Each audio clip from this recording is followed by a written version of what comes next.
मित्रों नमस्कार। मैं हूं आपका मित्र, आपका सखा, आपका फ्रेंड, आपका हितैषी, आपका दोस्त कमल नंदलाल।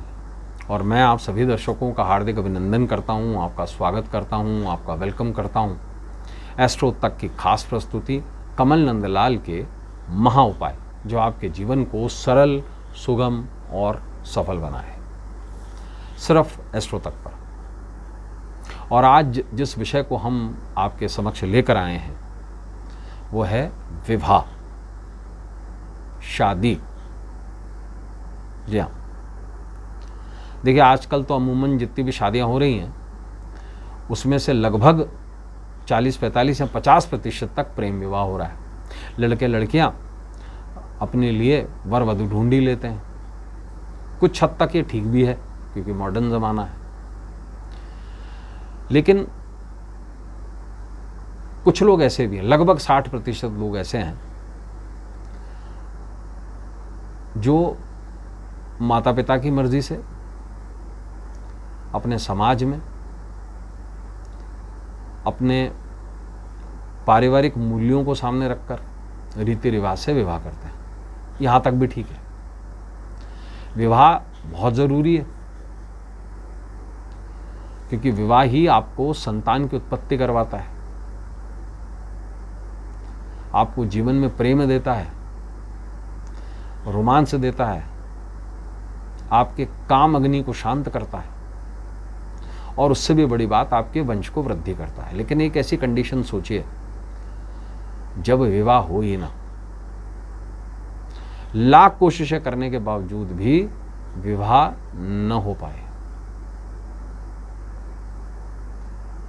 कई जगह मैंने ऐसी भी देखी है, सब कुछ फाइनल हो गया, इंगेजमेंट भी हो गई, शादी से 2-4 दिन पहले या शादी वाले दिन 1 दिन पहले शादी टूट गई। इसके पीछे क्या कारण है? देखिए, इसको ज्योतिष से अगर हम समझना चाहें तो उसके 2-3 बड़े बड़े कारण हैं। पहले उससे पहले आज का विषय, विवाह होने में आ रही है बाधा तो करें बिल्व पत्र का महा उपाय। जी हाँ, मात्र एक बेल पत्र और आपकी समस्या सॉल्व। कैसे? और ये भी समझेंगे कि शादी में बाधा क्यों आ रही है। सबसे पहले देखिए, कुछ ऐसे नियम हैं ज्योतिष में। जो कुंडली है वो 12 भागों में विभाजित है। उसमें से 4 भाव ऐसे हैं जो विवाह से संबंधित हैं। प्रेम के लिए 5वां भाव, 7वां भाव पार्टनरशिप के लिए, विवाह एक पार्टनरशिप ही, दाम्पत्य के लिए भी 7वां भाव, जीवन साथी से सुख का स्थान, चाहे वो जननांगों के सुख का स्थान है, वो 8वां भाव, और 12वां भाव उससे कहते हैं शैया भाव, बेड एंड इट्स को रिलेशनशिप। और इन्हीं से ही तय होता है विवाह मोटे तौर पर। अभी हम डीप में नहीं गए। इसके अलावा अगर हम बात करें तो कारक की बात करेंगे। कारक मतलब अमूमन समझिएगा 2 कारक सबसे ज़्यादा इंपॉर्टेंट होते हैं। एक होता है आत्म कारक, दूसरा होता है दरा कारक। ये 2 ऐसे कारक हैं, जब तक इनका समावेश ना हो तब तक महादशा में या गोचर में 7वें भाव पर इनकी दृष्टि ना हो या ये केंद्रस्थ ना हो तो विवाह अमूमन नहीं होता। तीसरी इंपॉर्टेंट चीज़, कुंडली में कुछ वर्ग भी होते हैं। पहला वर्ग जो इंपॉर्टेंट है विवाह के लिए वो है नवमांश और दूसरा है सप्तमांश। सप्तमांश आपको फल देता है विवाह का संतान के रूप में। तो जब विवाह होगा तभी संतान होगी।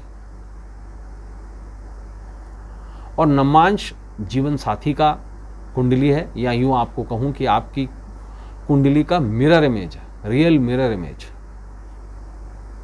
जब कभी भी कुछ ऐसी दिक्कतें आ जाएं तो विवाह नहीं होता। अब उसमें बहुत बड़ा कारण, कुंडली के हिसाब से अगर 7वें भाव का स्वामी 6ठे भाव में आ जाए तो विवाह में अड़चनें आती हैं, और कई जगह ऐसा देखा गया कि विवाह हो ही नहीं पाता। अगर 7वें भाव का स्वामी 12वें में आ जाए तो भी विवाह में डिले होता है या बहुत दूर से शादी होती है।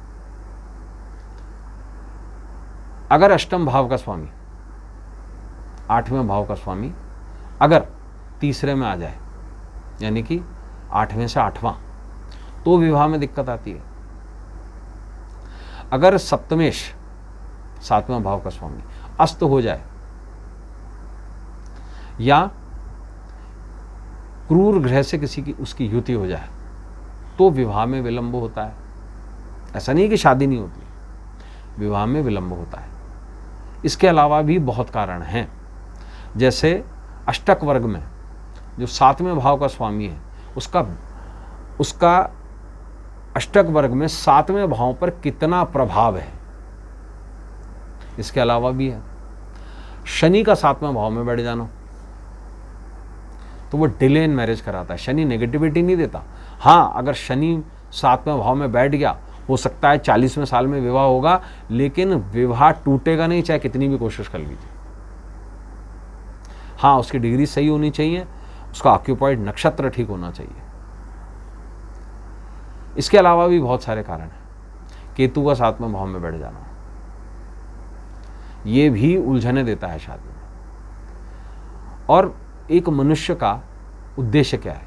साहब वो पैदा हुआ, उसने पढ़ा लिखा, उसको अच्छी नौकरी मिल गई, है ना, उसने कमाना शुरू कर दिया, अपने लिए धन संपदा जोड़ ली, घर बना लिया, लेकिन उसकी काम उत्तेजना के लिए, उसके प्रेम भाव को संतुष्ट करने के लिए उसको एक पार्टनर की आवश्यकता है। क्योंकि विरक्ति भाव ऐसा नहीं है कि जीवन में हर कोई कंटिन्यू रख सकता है।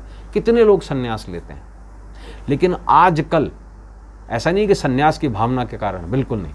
आजकल आज के परिवेश में कुछ लोग स्वेच्छा से विवाह नहीं कर रहे हैं। मैं पर्सनली बहुत सारे लोगों को कंसल्टेशन देता हूँ, तो ऐसा मैंने देखा है। 40, 42, 45 साल की महिलाएं अविवाहित हैं। एक ज़माने में विवाह करने की इच्छा थी, रिलेशनशिप सक्सेसफुल नहीं हो पाया, अब विवाह करने की इच्छा ही समाप्त हो गई है। और अब विवाह करके करेंगे भी क्या? स्पेशली महिलाओं के केस में ये बड़ा डिफ़िकल्ट है, क्योंकि 45 के बाद में कंसीव करना बच्चे को बहुत डिफ़िकल्ट है। तो ऐसे में करें क्या? बालों में सफ़ेदी आ गई, शरीर है कि अब काम नहीं दे रहा है, तो एक बेलपत्र, सिर्फ एक बेलपत्र। क्या उपाय करें? ध्यान से सुनिएगा। देखिए, 21 शुक्रवार ये उपाय कर लीजिए। हर शुक्रवार 2 बेलपत्र ले जाइए और साथ में 1 लोटा जल घर से ले जाइए शिवालय में, और बेलपत्र को साफ करके उस पर थोड़ा सा चंदन लगा करके दोनों बेलपत्र शिवलिंग पर चढ़ा दीजिए, उत्तरमुखी होकर के। और इस तरह चढ़ाइए कि बेलपत्र की जो डंडी है वो उत्तर की तरफ जाए। उसके बाद प्रार्थना कीजिए कि मेरा विवाह हो जाए, और उसमें से जो 2 बेलपत्र हैं उनमें से चढ़ा हुआ 1 बेलपत्र वापस ले आइए और उसको जमा करते रहिए। 21 शुक्रवार वो सूख जाएंगे बेलपत्र, उसको जमा कर लीजिए। 21 बेलपत्र जब आपके पास जमा हो जाएंगे, फिर आप देखिएगा शादी के योग कैसे बनते हैं। और शादी तय होने के बाद में, विवाह संपन्न होने के बाद में, एक रुद्र का होम करवाइएगा इन्हीं बेलपत्रों से जो 21 आपने जमा किए। आश्वस्त करता हूँ विवाह निश्चित होगा। तो दोस्तों, आज के लिए बस इतना ही। कल आपसे फिर मुलाकात होगी। इजाजत दीजिए। नमस्कार। नमस्कार। अगर आप मुझसे जुड़ करके अपनी समस्याओं का समाधान चाहते हैं और चाहते हैं कि आपकी समस्याओं को ज्योतिष के माध्यम से सुलझाया जाए, तो आप हमसे संपर्क कर सकते हैं, जुड़ सकते हैं एस्ट्रो तक पर।